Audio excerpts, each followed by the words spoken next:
Now let's bring in Brad Bowman. He is a senior director at the Center on Military and Political Power and Afghanistan veteran. Thank you so much there for joining us here on Euronews tonight. What are you thinking about these events happening at Kabul airport tonight? Thank you for the opportunity to join you. It's just incredibly tragic and sad. Like everyone, my thoughts are honestly with the victims and the loved ones of those victims of this barbaric attacks we're seeing around Kabul airport. That includes the innocent Afghans that have been murdered, and it includes the incredibly brave U.S. service members and coalition partners who have been injured and killed. Let's be clear what has happened here, right? These are innocent Afghans fleeing the Taliban regime, trying to get to safety. Innocent people, men, women, and children trying to get to safety.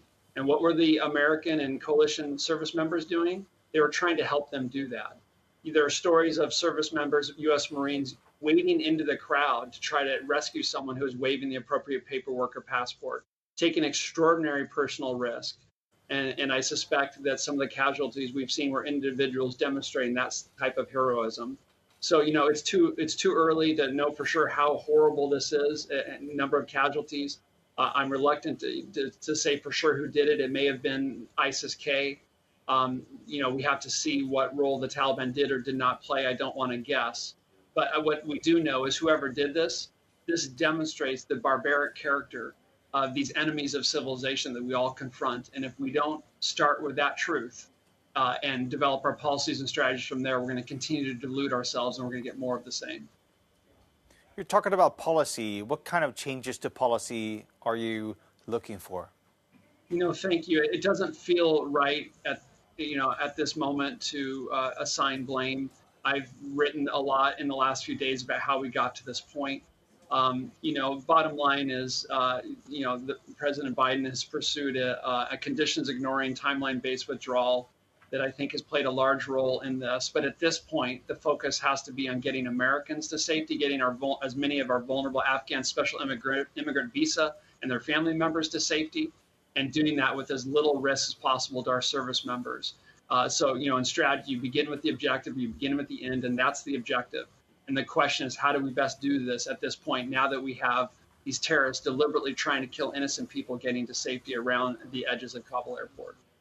So how do you do that then? I mean, how do you make sure that the U.S. troops are safe? Now we're hearing that possibly as many as 12 U.S. service members have been killed, according to the Associated Press. I mean, do you retake Bagram Air Base, or do you just pull out as soon as you can? What's the plan? What do you do?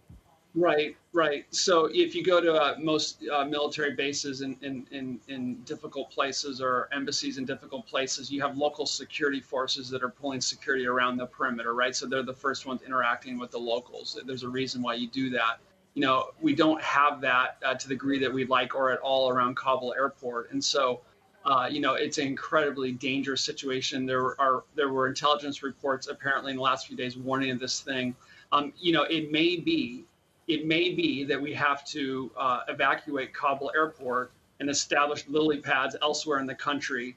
Something, frankly, we should have done much earlier. We should have never given Bagram airport up. We should have established lily pads around the country, Herat, outside Kandahar, outside Mazar-i-Sharif, at Bagram, where we can have these bases not right in the middle of a major metropolitan area, where terrorist groups, of course, are going to kill the innocent and try to use the innocent as human shields to kill Americans and our allies. So what do you think we're going to hear from U.S. President Joe Biden tonight? I mean, he has been in the Situation Room together with the Secretary of State, Secretary of Defense. What will be the next steps going forward that you expect to hear from the White House? I suspect, but don't know for sure, that this is going to increase President Biden's motivation to withdraw before the August 31 self-imposed deadline. I fear that will create great image of weakness, but I certainly understand the desire to get American service members to a safer situation. Imagine the panic that's going to create among Afghans and potentially even Americans who are still stranded there in Afghanistan. Americans don't leave Americans behind. Many of our allies and partners have been begging for additional time. These are people like the Germans, frankly, who have been there with us from the beginning to the end. We were attacked on 9/11. They weren't. Our European partners weren't attacked on 9/11. We were. Yet NATO invoked Article 5 and stood with us bravely for 20 years. So if there's anything we can do to give our European allies a little bit more time to get their citizens out too, I think we have an obligation to do the best we can. But clearly the situation has changed, whether we like it or not, based on these horrific events we're seeing in Kabul right now. Now, what we've seen happening in Afghanistan today, do you think this will be limited to Afghanistan and Kabul, or do you see that there's a risk of it spreading internationally? It's a great question. This is absolutely a catastrophe for Afghanistan, and it's a global catastrophe. Islamist terrorists around the world are going to now be able to say, we defeated the Soviet Union, Afghanistan. Now we've defeated the Americans. Look at what's happened at Kabul airport. We've got them on the run. They're fleeing. Look at what Osama bin Laden said in 1997. This is what bin Laden was thinking in the days and years before 9/11. He said, if you attack Americans in Vietnam and in Aden, in Beirut, and elsewhere, they will flee. So if he were alive today, that's what he'd be saying. And so I fear we're going to see, much like we did at the high water mark of the ISIS caliphate, you're going to see a bonanza, a terrorist bonanza in recruitment and radicalization. And we're going to be dealing with the consequences for the long time. The beginning of a good policy and a good strategy is to see our enemy clearly. And for too long, leaders in Washington, both parties have been deluding themselves about the nature of our adversaries and what's necessary to confront them. So let me push you on that a bit further then. I know you don't want to go into sort of the military aspect of this. You're talking about the evacuations. That is the first priority at the moment. But as you're mentioning, a terrorist bonanza, I mean, is the right thing to do then to send in 10, 20, 30,000 troops into Afghanistan to make sure that that doesn't happen? Or what's the right way to attack that?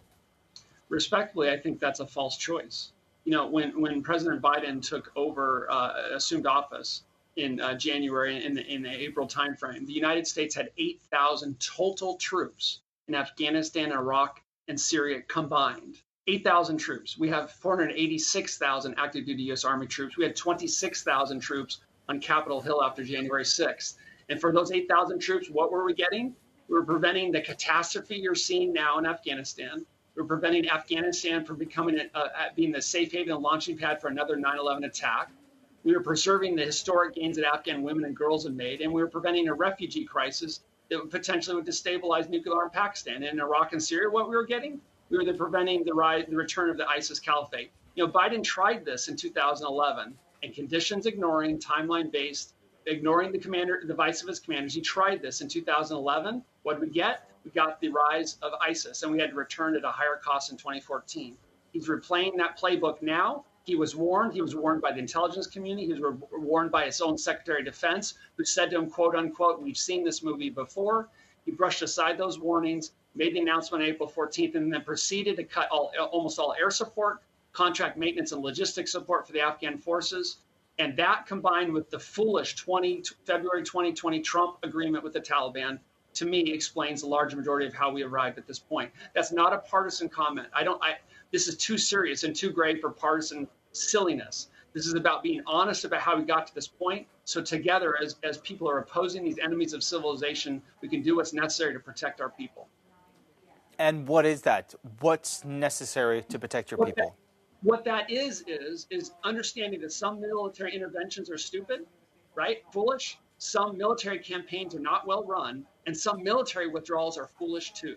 You know, there's this idea, this endless war narrative that we've seen in America and Europe that suggests that our forces are always the problem, and if we would just withdraw, everything would be better. We tried that in Iraq, didn't go so well. We're trying that now, it didn't go so well. So sometimes you have to put, 3,000. We had 2,500 to 3,500 troops in Afghanistan, twice that number to our credit of our NATO allies there. And we are getting the strategic gains I already described. Wasn't perfect, lots of problems. We can go on and on about that, but that held for 20 years. We have 20 terrorist organizations, U.S. designated terrorist organizations in the Afghanistan-Pakistan region, most of whom, as we just saw, still want to kill us, And the only reason they haven't been able to do another 9/11 style attack from that region is because we've kept the pressure on them there, so they couldn't kill us here. So I'm not talking about 100,000 troops in Afghanistan or 170,000 troops. I'm talking about 3,000 500, 5,000, along with twice that number of NATO, we could have kept the pressure on them there. But evidently, securing the gains we've seen for Afghan women and girls, preventing that, what people didn't think that was appropriate. And they had this idea that we needed to withdraw our forces because we were the problem and everything was just fine. As Biden said, the terror threat has moved somewhere else. Well, as we've just seen, Mr. President, the terror threat has not moved somewhere else. And this is quite a steep cost. All right.